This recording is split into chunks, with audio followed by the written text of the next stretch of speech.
Good evening, ladies and gentlemen. This is another evening edition of Fire of Liberty as we continue to accelerate this golden age and renaissance throughout the entire planet and therefore throughout the entire universe, uniting in beautiful magnificence of love, creation, limitlessness, heaven essence, and the essence of our very heart natures to love, to be ourselves, and to continue to unite, and to be and go above and beyond, and to continue to do so. And, of course, actions speak louder than words. And our abilities, our unity, and our determination, our focus allows us to continue forward with the revelation that there is nothing to fear. Some grand things to provide insight, of course, which are very easily accessible, but very beautiful to know, which is very key on the path that we are, for example, currently traveling on, or have traveled on, or the path that we describe, or the way, a way that we shine. This is how we can shine. This is one of the many ways we shine. Divine splendor.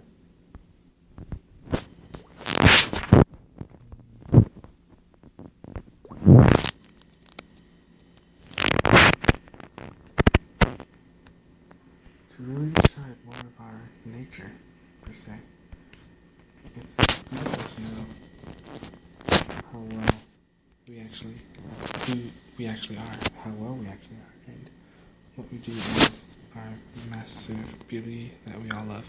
Alright, here we go. Beauty of our light. So this is, the Supreme Lord said, "My dear friend, mighty armed Arjuna, listen again to my supreme word, which I shall impart to you for your benefit, and which will give you great joy." The purport is, the word paramam is explained thus by Parasara Muni, one who is full in 6 opulence, who has full strength, full fame, wealth, knowledge, beauty, and renunciation, is Paramam, or the Supreme Personality of Godhead. While Krishna was present on this earth, he displayed all 6 opulences. Therefore, great sages like Parasara Muni have all accepted Krishna as the Supreme Personality of Godhead. Now Krishna is instructing Arjuna in more confidential knowledge of his opulences and his work. Previously, beginning with the 7th chapter, the Lord already explained his different energies and how they are acting. Now in this chapter, he explains his specific opulence to Arjuna. In the previous chapter, he has clearly explained his different energies to establish devotion in firm conviction. Again, in this chapter, he tells Arjuna about his manifestations and various opulences. The more he hears about the Supreme God, the more one becomes fixed in devotional service. One should always hear about the word in the association of devotees. That will enhance one's devotional service.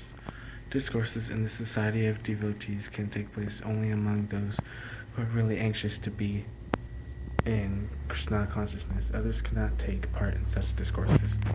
The Lord clearly tells Arjuna that because he is very dear to him, for his benefit, such discourses are taking place. And translation, for text 2. Neither the hosts of demigods nor the great sages nor the legends are in this respect. I am the source of the demigods and the sages. As stated in Brahma Samhita, Lord Krishna is the Supreme Lord. No one is greater than him. He is the cause of all causes. Here it is also stated by the Lord personally that he is the cause of all demigods and sages. Even the demigods and sages cannot understand Krishna. They can understand neither his name nor his personality. So what is the position of the so-called scholars of this tiny planet? No one can understand why this Supreme God comes to earth as an ordinary human being and executes such commonplace and yet wonderful activities. One should know, then, that scholarship is not the qualification necessary to understand Krishna. Even the demigods and the great sages have tried to understand Krishna by their mental speculation, and they have failed to do so. In this Srimad Bhagavatam, also it is clearly said that even the great demigods are not able to understand the Supreme Personality of Godhead. They can speculate to the limits of their imperfect senses and can reach the opposite conclusion of impersonalism, of something not manifested by the three qualities of material nature. Or they can imagine something by mental speculation, but it is not possible to understand Krishna by such foolish speculation. Here the Lord indirectly says that if anyone wants to know the absolute truth, here I am present as the Supreme Personality of Godhead. I am the Supreme. One should know this, although one cannot understand the inconceivable Lord who is always present, he nonetheless exists. We can actually understand Krishna, who is eternal, full of bliss and knowledge, simply by studying his words in Bhagavad Gita and Srimad Bhagavatam. The impersonal Brahman can be conceived by persons who are already in the inferior energy of the Lord, but the personality of Godhead cannot be conceived unless one is in the transcendental position. Because most men cannot understand Krishna and his actual situation, out of his careless mercy he descends to show favor to such speculators. Yet despite the Supreme Lord's uncommon activities, these spectators, due to contamination in the material energy, still think that the impersonal Brahman is the Supreme. Only the devotees who are fully surrendered unto the Supreme Lord can understand, by the grace of the Supreme Personality, that he is Krishna. The devotees of the Lord do not bother about the impersonal Brahman conception of God. Their faith and devotion bring them to surrender immediately unto the Supreme Lord, and out of the causeless mercy of Krishna they can understand Krishna. No one else can understand him, so even great sages agree. What is Atma? What is the Supreme? It is he whom we have to worship. Now, translation for 3. He who knows me as the unborn, as the beginningless, as the Supreme Lord of all the world, he undiluted among men, is freed from all sins. As stated in the 7th chapter, those who are trying to elevate themselves to the platform of spiritual realization are not ordinary men. They are superior to millions and millions of ordinary men who have no knowledge of spiritual realization. But out of those actually trying to understand their spiritual situation, one who can come to the understanding that Krishna is the Supreme Personality of Godhead, the proprietor of everything, the unborn, is the most successfully spiritually realized person. In that stage only, when one has fully understood Krishna's supreme position, can one be free completely from all sinful reactions. Here the word ajam, meaning unborn, should not be confused with the living entities who are described in the 2nd chapter as ajam. The Lord is different from the living entities who are taking birth and dying due to material attachment. The conditional souls are changing their bodies, but his body is not changeable. One should not try to understand Krishna as a human being. As stated previously, only a foolish person thinks him to be a human being. This is, again, expressed here in a different way. A man who is not foolish, who is intelligent enough to understand the constitutional position of the Godhead, is always free from all sinful reactions. If Krishna is known as the son of Devaki, then how can he be unborn? That is also explained in Srimad Bhagavatam, when he appeared before Devaki and Vasudeva. He was not born as an ordinary child. He appeared in his original form, and then he transformed himself into an ordinary child. Anything done under the direction of Krishna is transcendental. It cannot be contaminated by the material reactions, which may be auspicious or inauspicious. The conception that there are things auspicious and inauspicious in the material world is more or less a mental concoction, because there is nothing auspicious in the material world. Everything is inauspicious because the very material mask is inauspicious. We simply imagine it to be auspicious. Real auspiciousness depends on activities and Krishna's consciousness and full devotion and service. Therefore, if we all at Therefore, if we at all want our activities to be as auspicious, then we should work under the directions of the Supreme Lord. Such directions are given in authoritative scriptures such as the Srimad Gravatam and the Bhagavad Gita, or from a bona fide spiritual master, because the spiritual master is the representative of the Supreme Lord. His direction is directly the direction of the Supreme Lord. The spiritual master, saintly persons, and scriptures direct in the same way. There is no contradiction in these new sources. All actions done under such direction are free from the reactions of pious or impious activities of this material world. The transcendental attitude of the devotee in the performance of activities is actually that of a renunciation, and this is called sannyasa. Anyone actually sannyasi and a yogi, and not the man who is simply taking the dress of the sannyasi or a pseudo-yogi.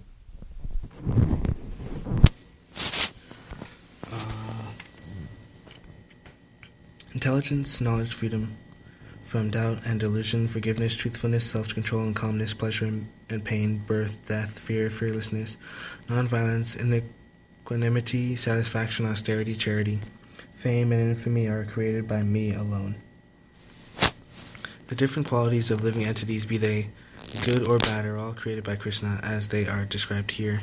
Intelligence refers to the power of analyzing things in proper perspective, and knowledge refers to understanding what is spirit and what is matter. Ordinary knowledge attained by university education pertains only to matter, and it is not accepted here as knowledge. Knowledge means knowing the distinction between spirit and matter. In modern education, there is no knowledge about the spirit. They are simply taking care of material elements about bodily needs. Therefore, academic knowledge is not complete. Asamoha. Freedom from doubt and delusion can be achieved when one is not hesitant, when he understands the transcendental philosophy. Slowly but surely becomes free from bewilderment. Nothing should be accepted blindly. Everything should be accepted with care and with caution. Sma. Forgiveness should be practiced, and one should excuse the minor offenses of others. Satyam, truthfulness, means that facts should be presented as they are for the benefit of others. Facts should not be misrepresented according to social conventions. It is said that one can speak the truth only when it is palatable to others. But that is not truthfulness. The truth should be spoken in a straight and forward way, so that others will understand actually what the facts are. If a man is a thief, and if people are warned that he is a thief, that is truth. Although sometimes the truth is unpalatable, one should not refrain from speaking it. Truthfulness demands that the facts be presented as they are for the benefit of others. This is the definition of truth. Self-control means that the senses should not be used for unnecessary personal enjoyment. There is no prohibition against meeting the proper needs of the senses, but unnecessary sense enjoyment is detrimental for spiritual advancement. Therefore, the senses should not be restrained from unnecessary use. Similarly, the mind should not indulge in unnecessary thoughts. This is called sma or calmness. Nor should one spend one's time pondering over earning money. That is a misuse of the thinking power. The mind should be used to understand the prime necessity of human beings, and that should be presented authoritatively. The power of thought should be developed in association with persons who are authorities in scripture, saintly persons and spiritual masters, and those whose thinking is highly developed. Sukham, pleasure or happiness, should always be in that which is favorable for the cultivation of spiritual knowledge of Krishna consciousness, and similarly that which is painful or which causes distress is that which is unfavorable for the cultivation of Krishna consciousness. Anything favorable for the development of Krishna consciousness should be accepted, and anything unfavorable should be rejected.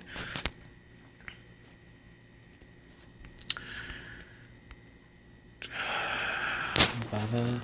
Birth should be understood to refer to the body. As far as the soul is concerned, there is neither birth nor death, that we have discussed in the beginning of Bhagavad Gita. Birth and death apply to one's embodiment in the material world. Fear is due to worrying about the future. A person in Krishna's consciousness has no fear because of his activities. He is sure to go back to the spiritual guide spiritual sky, back home, back to Godhead. Therefore his future is very bright. Others, however, do not know what their future holds. They have no knowledge of what the next life holds, so they are therefore in constant anxiety. If we want to get free from anxiety, then the best course is to understand Krishna and be situated always in Krishna consciousness. In that way we will be free from all fear. In this Srimad Bhagavatam, it is stated that fear is caused by our absorption in the illusionary energy. For those who are free from the illusionary energy, those who are confident that they are not the material body, that they are spiritual parts of the Supreme Personality of Godhead, and are therefore engaged in transcendental service of the Supreme Godhead, have nothing to fear. Their future is very bright. This fear is a condition of persons who are not in Krishna consciousness. Bhayam, fearlessness, is only possible for one in Krishna consciousness. Himsa, non-violence, means that one should not do anything which will put others into misery or confusion. Material activities that are not promised by so many politicians, sociologists, philanthropists, do not produce very good results because the politicians and philanthropists have no transcendental vision. They do not know what is actually beneficial for human society. Ahimsa means that people should be trained in such a way that the full utilization of the human body can be achieved. The human body is meant for spiritual realization, so any movement or any commissions which do not further that end commit violence on the human body. That which furthers the future spiritual happiness of the people in general is called non-violence. Samatha, equanimity, refers to freedom from attachment and aversion. To be very much attached or to be very much detached is not the best. This material world should be accepted without attachment or aversion.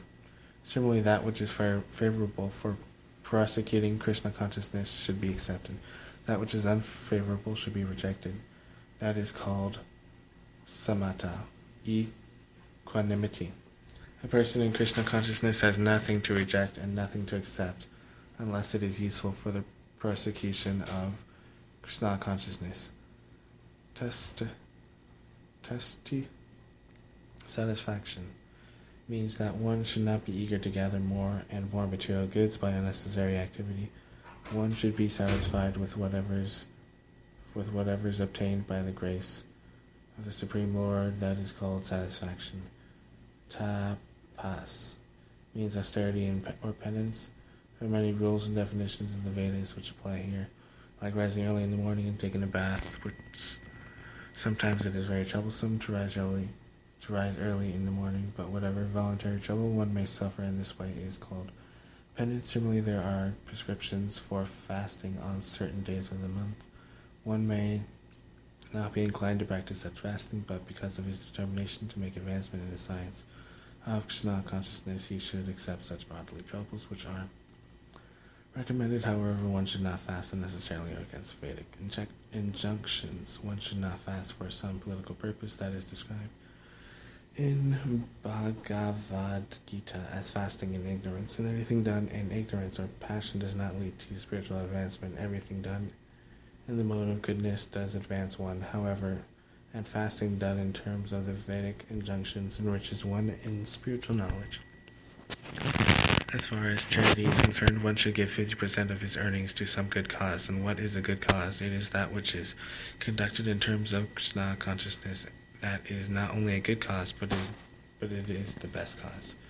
Because Krishna is good, his cause is also good. Thus, charity should be given to a person who is engaged in Krishna consciousness. According to Vedic literature, it is enjoined that charity should be given to the Brahmanas. This practice is still followed, although not very nicely in terms of the Vedic injunction. But still, the injunction is that charity should be given to the Brahmanas. Why? Because they are engaged in higher cultivation of spiritual knowledge. A Brahmana is supposed to devote his whole life to understanding Brahman.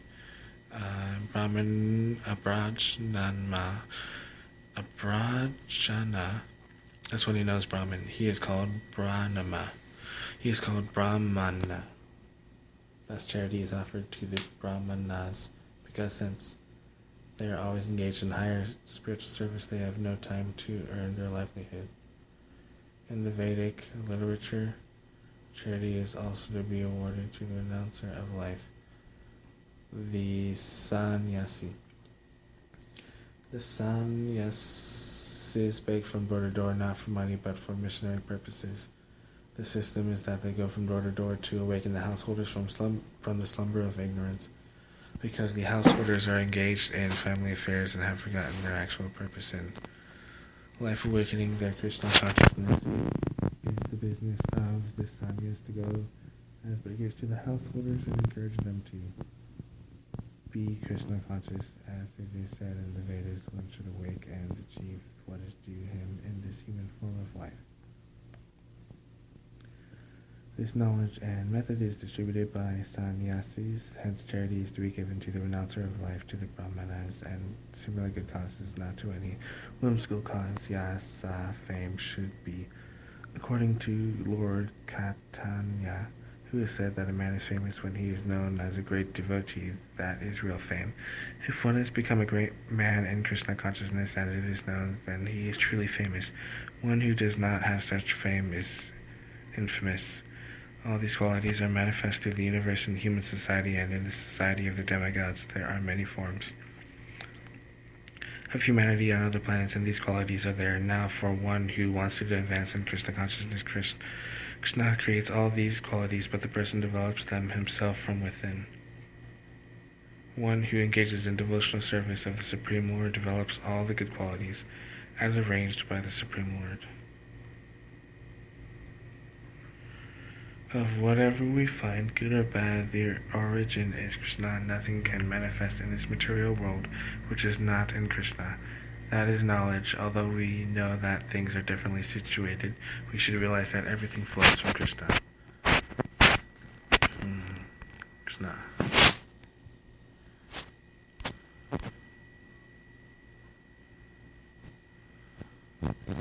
Evening edition of June 22nd. 2017 edition of Fire of Liberty. Love you all.